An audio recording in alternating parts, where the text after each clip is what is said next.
plonge aujourd'hui dans une affaire qui a de quoi donner quelques sueurs froides. On parle d'un piratage majeur, vraiment au cœur de l'État français.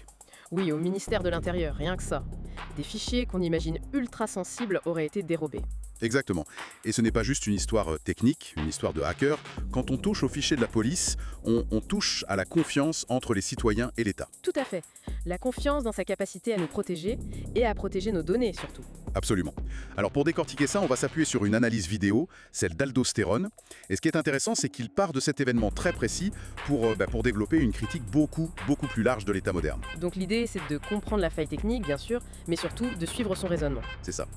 Comment est-ce qu'une simple faille de sécurité informatique peut révéler, selon lui en tout cas, une faillite qui est bien plus profonde, bien plus systémique? Le parcours est assez vertigineux, on va le voir. On part vraiment d'une histoire de mots de passe pour arriver à des questions quasi existentielles sur la nature de l'État. Alors, commençons par le concret. Qu'est-ce qui a été touché exactement? On parle de 2 fichiers principaux et pas des moindres. Non, vraiment pas. Le premier, c'est le TAJ. Le traitement d'antécédents judiciaires, donc en gros, le casier judiciaire de millions de gens, les affaires en cours, les noms. Voilà. Et le second, c'est le FPR, le fichier des personnes recherchées. Donc on a d'un côté le passé judiciaire et de l'autre des personnes activement recherchées. Ce sont 2 des bases de données les plus critiques de l'appareil sécuritaire. Et les pirates? Ils se vantent d'avoir mis la main sur combien de fichiers? Le chiffre est... Plus de 16 millions de fiches. 16 millions. C'est juste énorme. Et le plus fou, c'est quand on regarde la méthode qu'ils auraient utilisée, telle qu'elle est décrite dans la vidéo. Oui, c'est d'une simplicité qui est presque déconcertante. L'argument, c'est qu'ils auraient d'abord accédé à des boîtes mail de fonctionnaires. La vidéo suggère, avec pas mal d'ironie, qu'un mot de passe comme 1, 2, 3, 4, 5, 6 est une possibilité.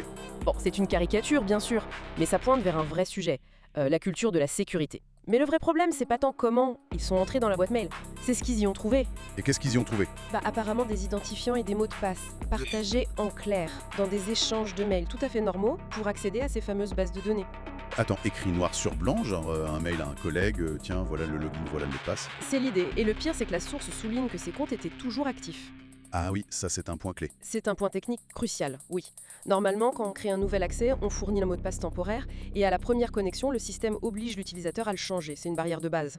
Simple mais efficace. Si quelqu'un intercepte le premier mail, le mot de passe est déjà périmé. Exactement. Mais là, il semble que non. Le mot de passe était permanent, fonctionnel, la porte était grande ouverte. D'accord, donc ils ont l'accès. Mais ça soulève une autre question. Comment est-ce possible de sortir des millions de fiches sans que rien ne clignote en rouge quelque part? Et c'est là que l'analyse devient vraiment fascinante sur le plan technique. C'est l'absence apparente de garde-fous. On pourrait imaginer un mécanisme tout bête, une sorte de disjoncteur numérique. C'est-à-dire? On analyse l'activité normale d'un agent. Disons qu'en moyenne, il consulte 10, 20 fiches par jour. C'est son travail. D'accord. On pourrait alors fixer une limite, par exemple à 50 consultations par heure. Et si ce seuil est dépassé, paf, le système réagit. Il peut bloquer la connexion, la ralentir ou envoyer une alerte à un supérieur qui doit donner une autorisation manuelle. Ce qu'on appelle le rate limiting, c'est une fonction de base sur n'importe quelle appli bancaire aujourd'hui. C'est ça. Ce n'est pas de la science-fiction. Le fait que ça semble absent d'un système aussi critique, ça en dit long sur le décalage perçu entre certaines administrations et les standards technologiques actuels. On pourrait se dire que c'est un accident, une erreur monumentale, mais un cas isolé. Sauf que l'argumentaire qui est développé dans la source, c'est que c'est un symptôme de quelque chose de bien plus large. Tout à fait. Et pour appuyer cette idée, l'auteur partage une anecdote personnelle qui est vertigineuse. Dans une institution étatique d'un pays de l'UE, on aurait découvert un transfert réseau massif, continu. De quel ordre? De l'ordre d'un gigabit par seconde, vers un serveur en Chine. 1 gigabit par seconde? C'est énorme! C'est comme télécharger un film en HD toutes les minutes, 24 heures sur 24. Et ça a duré? 5 ans. Quoi? Pendant 5 ans, l'intégralité de leur système d'information était répliquée à l'étranger, en temps réel. Et personne ne l'avait vu. C'est incroyable. Et cette anecdote, elle sert de pivot pour dire que le problème, ce n'est pas juste une négligence, c'est systémique. L'argument central devient alors que l'État, en tant que structure, est devenu foncièrement incapable. Incapable de remplir ses missions de base. Comme protéger les données qu'il nous oblige à lui donner. Et pour enfoncer le clou, il y a cette comparaison historique qui est assez frappante. Oui, celle sur le Royaume-Uni. On nous rappelle qu'il y a un siècle, le Royaume-Uni gérait un empire qui couvrait un quart de la planète, avec 500 000 fonctionnaires. C'est une image choc, c'est sûr. Après, pour être juste, la complexité de la gestion a changé. Gérer un État-providence moderne avec la sécu, les retraites, l'infrastructure numérique, c'est pas la même chose. C'est un bon point. Mais l'argument qui est fait dans la vidéo, c'est de regarder la situation aujourd'hui.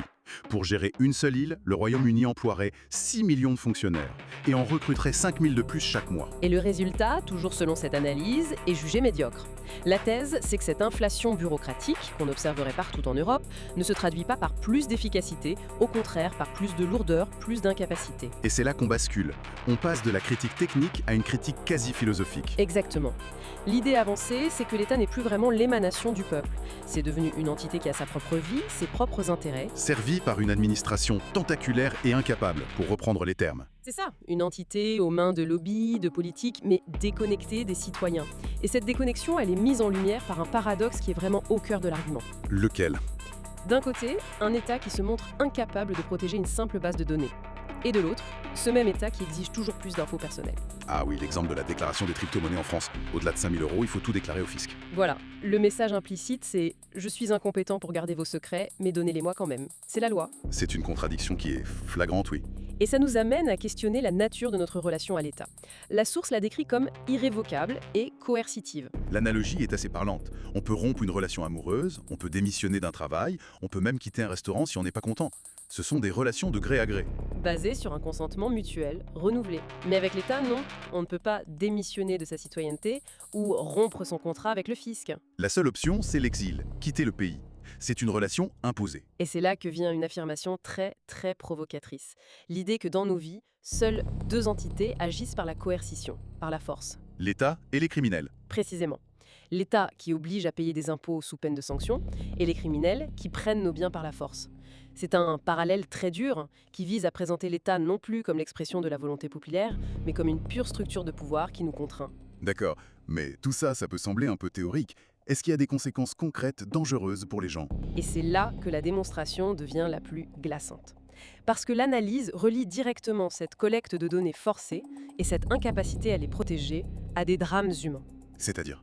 On nous cite le cas d'une fonctionnaire des services fiscaux qui aurait vendu des fichiers de contribuables. Des fichiers contenant des informations que les citoyens ont été forcés de donner à l'État. Exactement. Et elle les aurait vendus à des mafias. Le résultat, c'est que ces organisations criminelles ont eu des listes de personnes suspectées de détenir des crypto-monnaies. Et elles ont pu les cibler. Très précisément. Ce qui aurait mené à des agressions, des tentatives de meurtre pour leur voler leurs actifs numériques. Donc la boucle est bouclée, en quelque sorte. L'État utilise la force pour obtenir une info, il est incapable de la protéger. Un de ses agents la vend à des criminels, qui utilisent la force contre le citoyen. C'est la démonstration finale de la faillite du système tel que décrit dans la vidéo. Et ça se conclut sur une note très sombre, ce qui est appelé une recette catastrophique pour l'Occident. Avec deux ingrédients, c'est ça, hein? Oui.